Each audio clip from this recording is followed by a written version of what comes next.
My parents lied. What I found in the basement changed my life forever. Hi. My name is Eric. I'm 31 years old, and what I'm about to tell you has haunted me every single night since I discovered it. I used to think my childhood was normal, even happy. My parents were strict, but not cruel. We lived in a modest house in northern Michigan, cold winters, quiet streets, the kind of place where people wave to each other at stop signs. Last year, both of my parents passed away in a car accident. I won't get into that, that's not what the story is about. After the funeral, I inherited the house. I didn't plan on moving in, but when I went there to sort through their belongings, I started remembering things. Not vivid memories, but feelings. Unease. Confusion. Like something wasn't right. The house hadn't changed much. Same wallpaper. Same worn out stairs. But there was one thing that stuck out immediately, something I couldn't stop staring at. The basement wall. I know it sounds random, but I remembered that wall differently. As a kid, I used to have dreams about it. In the dreams, the wall would open, and I would walk through it into darkness. But every time I told my mom, she brushed it off, just dreams. Still, I remembered a seam, like a faint outline of a door. And now, as I stood there, adult and sober-minded, I saw it again. A vertical crack in the wall near the water heater. It wasn't much, but it wasn't just a crack either. It was too straight. Curiosity got the better of me. I went back upstairs, grabbed a flashlight and a crowbar, and started scraping. The drywall came off easier than I expected. Underneath, wooden panels. Then a latch. My heart dropped. Why would a basement wall have a hidden latch? I pulled it. It opened. Behind it, dust, cobwebs, and an awful smell, like something old and wet. I stepped inside. It wasn't just a cold space. It was a narrow hall with wooden walls, no lights, cold. I could barely squeeze through. It went on for maybe 10 feet, then opened into a small room. One light bulb hung from the ceiling, and to my surprise, it still worked when I pulled the cord. The room was a child's room. Tiny bed. Old stuffed animals. Crayon drawings taped to the wall. It was like a time capsule, but not mine. I didn't recognize any of the drawings, the toys, or the bed. And yet, there was a photo on the nightstand. A photo of me. But I wasn't alone in it. There was another boy beside me. Same age. Same haircut. Same smile. Only I have no memory of that boy. And that's when I noticed the scratches on the inside of the door I just opened. Scratches that looked like they'd been made by small fingernails trying to claw their way out. I stared at that photograph for what felt like forever. The boy next to me, it wasn't just that he resembled me. It was me or a version of me. Same gap in the front teeth, same crooked eyebrow. But the weirdest part? The date scribbled on the back. March 1998. I would have been 5 years old. And I do have some photos from that year. But this one, I'd never seen it before. Still holding the picture, I sat down on the tiny bed. It creaked under my weight. There was a small chest beside it, like a toy box. I opened it slowly, expecting to see dusty dolls or Lego bricks. Instead, it was empty except for one thing, a worn-out recorder. Like those toy tape recorders from the 90s. I hit play, not expecting anything. But it clicked, word, and then a voice. A child's voice. My voice. If you're hearing this, you found me. I don't know if you're me, or if you're someone else, but I'm real. I exist. They said I don't, but I do. They locked me in here. Mom said it was for my own good. Dad said he'd come back, but he never did. The voice trembled and cracked. And then silence. I rewound it, hit play again. Same thing. I froze. My fingers went numb. What the hell was I listening to? That was my voice. But I didn't remember recording anything like that. I didn't remember being locked in a room. I didn't remember any of this. Still, the voice on the tape, it wasn't lying. You can tell when a kid is pretending. This voice was terrified. I left the hidden room in a daze. The house suddenly felt different. I couldn't explain it. The walls felt tighter. The air felt stale. Like the house had been holding its breath and now finally exhaled. Upstairs, I tore through the photo albums. Most of the childhood photos were still there: birthday parties, school pictures, Christmas mornings. But something was off. In every group photo, there was an obvious gap. Like someone had been cropped out. Sometimes the space between people was too wide, or an arm was hanging in midair with no one attached to it. I checked the backs. Several of them had faint scissor marks. My parents had cut someone out. The other boy. I started to panic. Was this some elaborate prank? Some kind of psychological breakdown? But then I remembered something else: the screams. When I was a kid, I used to wake up in the middle of the night convinced I heard someone screaming from the basement. I told my parents. They always said it was just bad dreams or raccoons outside. I stopped mentioning it after a while. But now I think I know who was screaming. Me. Or him. Or both of us. The thought hit me like a truck. I had a twin. A twin they never told me about. A twin they locked away. I didn't sleep that night. I couldn't. I just sat in my old bedroom, staring at the photo from the hidden room. I looked at our faces, mine and his. Identical. But one of us lived a life upstairs, and the other was buried in silence behind a wall. Why? The next morning, I went through my parents' bedroom. I wasn't looking for money or valuables anymore, I wanted answers. There was a metal lockbox in the closet, no key, but it was old. I smashed it open with a hammer. Inside, papers. Medical records. A few notebooks. And a birth certificate. 2 names. Eric James Whitman. Evan Joseph Whitman. Born March 12, 1993. Twins. I dropped the certificate. My whole chest felt tight. They had lied to me my entire life. I wasn't an only child. I had a brother. A brother they erased. One of the notebooks in Mom's handwriting. Most of it was normal shopping lists, old recipes. But near the back, the entries changed. They got frantic. Evan doesn't sleep. He just stares. He mimics Eric's every move like a mirror. He knows things he shouldn't. Dr. Lang said it might be a dissociative condition, but how can that be? Eric is normal. Evan isn't. He watches us. He repeats our conversations, even when he wasn't there. Today he asked me when I was going to die. He's 4. He shouldn't talk like that. The last entry was in bold. Erratic handwriting. We had to put him away. We had to. It wasn't just neglect. My parents were afraid of him. I sat on the floor, notebook in my lap, heart pounding. Was Evan dangerous? A threat? Or just different? Maybe he had some condition they didn't understand. But to lock him in a room? To pretend he never existed? That's not fear. That's cruelty. I went back down to the hidden room later that night. I needed to know more. This time, I brought gloves and a flashlight. I examined every inch of the place. In the far corner, beneath a loose floorboard, I found a stack of papers. Childlike drawings, hundreds of them. All black and red crayons. All of me. Sometimes smiling. Sometimes asleep. Sometimes bleeding. One page had both of us, me standing outside in the sun. Evan behind bars in shadow. The sun was crossed out. And on the back, scrawled in shaky, angry letters. You forgot me, but I never forgot you.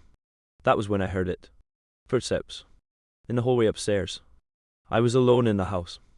I froze. My flashlight flickered. The sound was unmistakable, slow, deliberate footsteps, creaking across the hardwood floor above me. I hadn't left the TV on. No windows were open.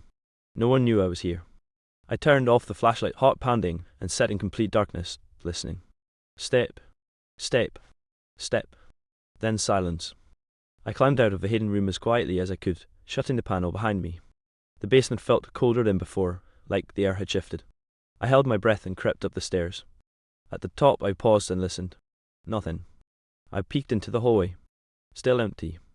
But the bedroom door, the one I had left wide open, was now closed. I grabbed the heaviest thing I could find, an old curtain rod, and slowly opened the door. No one was inside. Everything looked the same, except something was different.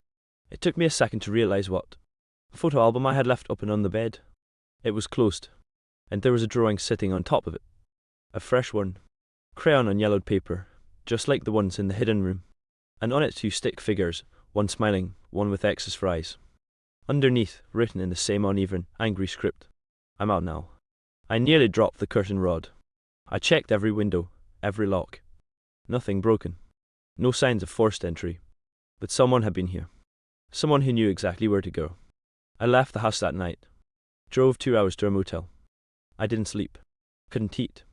My brain kept spinning, trying to make sense of it. Was Evan alive? If he'd been locked up as a child, had he escaped? Had my parents let him out before they died? Or had he never left? The next day, I contacted a local historian. Asked if they had any old blueprints of the house. Told them I was doing renovations. A week later, I got a PDF in my inbox. The original floor plan showed 3 bedrooms, not 2. And one of them directly beneath mine had been sealed up in 2001. That was the same year I remembered waking up in the middle of the night and finding my mother crying in the kitchen. I asked her what was wrong. She told me it was just a bad dream. I was 8. I had no memory of Evan after that. None. Like he'd been wiped from my life. But clearly, he remembered everything. That night, I went back to the house. I didn't want to if I had to. I needed closure. Proof. Something. As I stepped through the front door, I noticed something taped to the inside wall. Another drawing. But this one was different. It showed me asleep in bed. I had a shadowy figure standing over me, eyes glowing red. And beneath it, in blood-red crayon. Don't worry, brother, I remember how to be quiet. My body went numb. I stood there staring at the drawing, unable to move. The red crayon eyes, the crooked figure over my sleeping body wasn't just a threat. It was a memory. His memory. From inside the house. He had been watching me. Not just recently. For years. I tore the drawing down and walked through the house with a knife in one hand and my flashlight in the other. Every room. Every closet. Every inch of the basement. Nothing. But something inside me knew I wasn't alone. I stayed the night anyway. Sat in the living room with my back to the wall, all the lights on, the knife in my lap. I kept thinking about those scratches on the hidden room's door. The way my parents had erased him from every photo. The things he said on that tape recorder. How long was he down there? How did he survive? Did they feed him like a pet? Or worse, did he escape before they died? I must have fallen asleep around 4 a.m. I woke up to the sound of static. The TV in the corner was on. But I hadn't turned it on. There was no remote nearby. And worse, the static wasn't just noise. It was voices. Layered. Whispers. Then a loud snap and the screen went black. I grabbed my phone, tried to call someone, anyone. No signal. The lights flickered. Went out. And then I heard him. Footsteps. Not above this time. Not below. Behind me. I turned around fast, knife ready, but nothing was there. Just a hallway stretching toward the back of the house. But then I saw it. A light. Coming from the attic. The attic. I'd never been up there. As a kid, my parents always kept it locked. I didn't even know where the key was. But now, the hatch was open and the ladder was down. Every instinct in me screamed to run. But I needed to know. I needed to finish this. I climbed the ladder slowly. Each run creaked like it would snap. The air grew colder with every step. When I reached the top, I saw him. A shape crouched in a far corner. Then, Hill. Dressed in old, torn pajamas. His head twitched at the sound of the creaking wood beneath me. I didn't say anything. I couldn't. He stood. And when he turned around, I almost dropped the knife. He looked just like me. Older. Malnourished. But the same eyes. Same jawline. He smiled wide too wide and whispered. He finally came back for me. I took a step back. Evan? His grin grew. No, Eric. You're Evan. I blinked. My knees almost gave out. They locked me up because they thought I was the dangerous one, he said, voice trembling. But they got it wrong. You were the one they couldn't control. You were the one they had to raise right. I shook my head. That's not true. He stepped closer. Isn't it? Then why don't you remember anything? Why is your whole childhood full of holes? I couldn't breathe. He laughed soft, broken, like a child. They switched us, and now, I want my life back. I stumbled back from him, my hand trembling around the knife. No, I whispered. You're lying. You're just trying to confuse me. But deep down, something cracked because it made sense. The missing memories. The photos with gaps. The way my parents looked at me sometimes like they were scared. He took another step forward. His voice was soft now, almost kind. They didn't mean to hurt you, not really. They were just afraid of what you might become, so they raised you as me, gave you my name, my room, my life. I shook my head violently. I remember being Eric. I am Eric. No, he said, you remember being told you were Eric. He was right in front of me now. I saw every scar on his face. His arms were covered in bite marks and scratches, self-inflicted, or something worse. And his eyes, those were my eyes. But darker. Emptier. He reached out slowly like a brother comforting a brother. It's not your fault. You didn't ask to be me, but now we can fix it, together. I wanted to scream. To run. But I couldn't move. What if he was right? What if I was the one they locked away?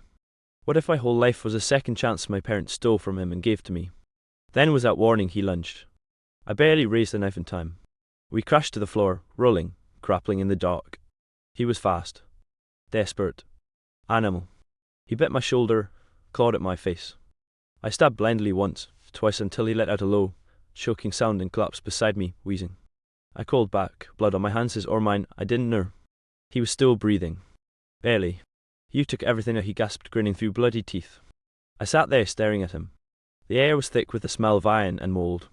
Somewhere below us, the static from the TV returned. He stopped breathing 10 minutes later. I didn't call the police. What would I say? That I found a secret twin my parents had hidden for decades. That he claimed I was the one who was supposed to be locked away. They'd think I killed a stranger. Or worse, they'd look into the story and realize he was telling the truth. I buried him in the woods that night, far behind the house. No one's going to find him. No one will believe any of this. But I believe it. And now I don't know who I am anymore. Sometimes I stare in the mirror and try to remember something, anything that proves I'm Eric. not Evan. But the memories feel planted, like a story that I've been told 1,000 times until I started believing it myself. Other times, I wake up at night, heart pounding, and I swear I hear whispering under the floorboards. A voice just like mine. I'm still here, brother. You can't bury me that easy. And I don't know anymore if I'm the victim or the monster they created.